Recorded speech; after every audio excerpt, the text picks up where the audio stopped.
राखी पूर्णमी special आज घरे बनई सुंदर मिठाटी यहाँ बनवा बहुत सहज वीडियोटी शेष जाए देखो जदि रेसिपी भल लगे ताहले वीडियो गोटे लाइक और चैनल को सब्सक्राइब करने को जमा भी भूलें। फास्ट मो ड्राई फ्रुट सब को छोट छोट कर काटी देती कड़े में 3 चमच घी नहीं से मैदा दे देती गोटे कप मैदार हल्का कलर आसवा जाए लो फ्लेम एपट सेपट करी गैस को ऑफ करके गोटे कप अमूल लेकिन गोल रखी सेम कप रे गोटे कप चीनी अधा कप पानी देकी सिरा गोटे तार आसवा जाए फुटेली गैस फ्लेम को ऑफ कर देती देन से किसी गुजराती गुंड मिक्स कर रखि पाउडर को पकईकी लगातार गोलाउली। यही प्रोसेस टी पूरा गैस को ऑफ करके करती जिते डो टाइप रहा अधा अधा कर देकी किसी ड्राई फ्रुट्स आ किसी कलर पकईकी गोटे डो को रेडी कर देती आउ गोटे डो को पॉलिथिन साहाଯ୍य रुटी भली बेली देती मुझे मोटा रखी बेसी पतला कले सेटा पूरा पूरी फाटी और मिठाटा जमा भी परफेक्ट बनवानी। फास्ट डो को मुझे रोल सेप दे देती आम भितर लेयर रहा सेकेंड डो पर रखिक हाथ साहाଯ୍य टिके सेप दे देकी कवर करके रखीदे 10 मिनिट सेट होगा छाड़दे 10 मिनिट पर यहाँ पूरा सेट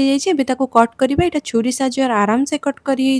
सेम मेजरमेंट रे करेंगे ताहले मिठाटी पूरा परफेक्ट बनिबो। रेसिपी भल लगी वीडियो को लाइक चैनल को सब्सक्राइब निहाती करेंगे। समस्त रक्षाबंधन अनेक अनेक शुभेच्छा रही। जय जगन्नाथ।